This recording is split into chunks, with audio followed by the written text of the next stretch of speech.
Hey everybody, welcome back to Jordan Samuel Skin Talks. How you doing? What are we, almost end of February? Oh yeah, February 19th, I believe. Anyway, I have a lot of rants going on this month, but there's just things I'm seeing that I'm like, okay. So one is, and I'm gonna sort of split this a bit, but naively following a label. I've talked about this early on in Jordan Samuel Skin Talks. There can be so many uses for a product, but on the back of the bottle or the name of the product, it can only say like one or two things. I mean, it can say as many as it wants, but these are teeny bottles. You obviously realize there's only a little bit of room that can be there.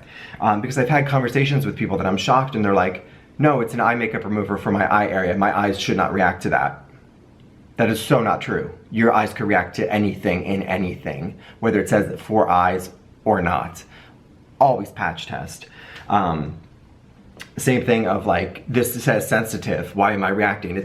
Something's wrong with the product. I have a bad batch. Like that's where it immediately goes, but you have to get that out of your head. You have to get into this place of knowing, and this goes back to the video I did earlier, as always, connecting the dots at Jordan Samuel Skin Talks, but of patch test, one at a time, a few weeks at a time with the one product, so you can really see if you were reacting or not, having an allergic reaction or not, having a sensitivity or not, or it's making the skin sensitized.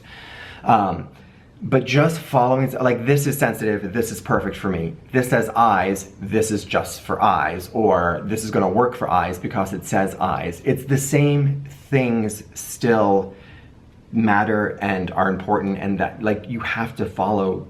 Like it's a thing again of just sort of like putting your blinders on and focusing on these things and not realizing that the same thing could still possibly happen, a reaction, a sensitivity, an allergic reaction. So just because something says eyes, whether it's an eye makeup remover, an eye product, still patch test. It doesn't mean that it's completely safe for the eye area or safe for you. Everybody's gonna have different issues and different reactions to products.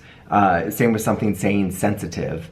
I can count numerous times the amount of sensitive products on the market that I've tried and have burned the shit out of my skin. And separately, created products with a chemist that were for, barrier repair or sensitivity or something I wanted to do. And I was like, this hurts my skin. So it just goes to show you that we're all so wildly different. I know I keep saying this, but I feel like it's something that needs to keep being said, because I still am shocked by the amount of people who just go and believe.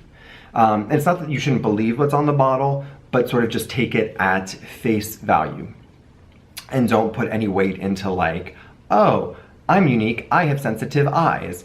Probably I should patch test this, even though it says it's for the eye area, or my skin is sensitive, even though it does say sensitive, I need to like patch test it, I need to make sure, and really everybody should be doing that. But to just follow those things blindly is, like I said last week, it's not a great idea. Okay, and so the second part here is another rant. I'm sorry, it's another rant, but is troubleshooting your skincare. So I have seen a lot of times where like a very obvious situation, but again, because somebody's read, I keep looking over here, I have a bottle over here. I don't know why I need to show you picking up the bottle. I think you get what I'm doing if I'm picking up the bottle. But on the back, it'll say use on wet skin or something. And you happen to really not like it on wet skin, but you found that you really like it on dry skin and it really works for you. Like, you've done your own troubleshooting, that's the way to use the product. Especially with our brand. I can't speak for every brand, but especially with our brand, where we do encourage choreographing your own skincare routine and playing it up and adding things to a product or removing things, or well, you can't remove things from a product. But you get what I'm saying. But is troubleshooting. If you need to put a mask on wet skin, even though it says dry skin, go for it, break those rules. If you need to, you feel that you need to wait 10 minutes before putting something, do that. Or if somebody's told you 10 minutes and you don't feel like you have the time or you don't want to do that, then don't do that. but troubleshoot your own skin with your own skincare concerns. An esthetician or a dermatologist cannot be with you 24/7 to solve those issues. And getting information online from somebody who is not seeing your skin, who does not know your lifestyle, etc., is also hard. Obviously, being an esthetician, yes, it's great to ask somebody like myself. Also, as the owner of the brand, I have information on the products, on the multiple ways they can be used, on ways that I've seen them be used in the treatment room by myself, by others, etc. But troubleshooting your own skincare, and again, not seeking out so many opinions. Sharing thoughts on products, that's awesome. Asking about help from outside of the brand, or trying to it is such a slippery slope of opening the door to skin inflammation and skin irritation and confusion and too many products, because now you feel like you need to buy this product because somebody said this when you asked for this, because you weren't but troubleshooting your own skincare routine and concerns, and with the ways you use things, if I could put anything into your hands, it is that. I know I talk about this all the time, but I have a great video up with Renee Gothamista on YouTube. It's under her channel. It's the only video we've done together, so it's not too hard to find, Jordan Samuel and Gothamista.